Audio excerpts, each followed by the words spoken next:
அரசியல் ரீதியா அச்சுறுத்தல் வருகிற போதெல்லாம் இஸ்லாமியர்களை காக்கக்கூடிய அரணாக திராவிட முன்னேற்ற கழகம் செயல்பட்டுக் கொண்டிருக்கிறது. மற்ற மாநிலங்களில் வருந்தத்தக்க சூழல் இருந்தாலும் நம்ம தமிழ்நாட்டில் மத ரீதியான வன்முறையில் ஏற்படாம காத்து வரக்கூடிய அரசா நம்ம திமுக அரசு எப்பவுமே இருந்து கொண்டிருக்கு. குடியுரிமை திருத்த சட்டம் மூலமா அச்சுறுத்தல் ஏற்பட்டப்போ அதுக்கு எதிரான மக்கள் இயக்கத்தை நடத்தி 1 கோடி மக்கள்கிட்ட கையெழுத்து பெற்று குடியரசுத் தலைவருக்கு அனுப்பி வச்சோம். ஆனா இந்த குடியுரிமை திருத்த சட்டத்தை ஆதரிச்சு வாக்களிச்ச கட்சி தான் இன்னைக்கு இருக்கக்கூடிய அதிமுக கட்சி. குடியுரிமை திருத்த சட்டத்தை மாநிலங்களில் அதிமுக உறுப்பினர்கள் எதிர்த்து வாக்களிச்சிருந்தா அந்த சட்டமே நிறைவேறி இருக்காது. ஆனா திமுகவும் கூட்டணி கட்சிகளும் நாடாளுமன்றத்தில் எதிர்த்து நாம் வாக்களிச்சோம். மக்கள் மன்றத்திலே போராடணும். ஆனா அன்னைக்கு முதலமைச்சராக இருந்த பழனிசாமி என்ன கேட்டார்? குடியுரிமை திருத்த சட்டத்தால ஒரு முஸ்லீம் கூட பாதிக்கப்பட மாட்டார், யாருக்கு குடியுரிமை பறிபோனதுன்னு கேட்டார். இதை சிறுபான்மையின மக்கள் மறக்கவோ மன்னிக்கவோ மாட்டீங்க. இப்போ அவர் எந்த கூச்சமும் இல்லாம இஸ்லாமிய விழாவில் போய் கலந்துகிறார். ஆபத்து வரும்போது இஸ்லாமியர்களுக்கு எதிராக செயல்பட்டு விட்டு அந்த குற்ற உணர்ச்சி இல்லாம இப்படி சிலர் இப்தார் விழாவில் கலந்துக்கிறாங்க.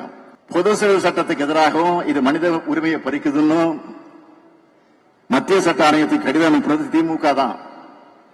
இப்போ கூட வக்பாரிய சட்டத்திட்ட மசோதா இந்திய அளவில் பேசும் பொருளாக இருக்கு. சிறுபான்மையின மக்களுடைய உரிமையை பறிக்கிற நோக்கத்தோடு பாஜக இதை கொண்டு வர பார்க்கிறாங்க. அதையும் நாடாளுமன்றத்தில் மிக கடுமையாக எதிர்த்து குரல் எழுப்பிக் கொண்டிருக்கிறது திமுகவும் அவருடைய கூட்டணி கட்சிகளும்.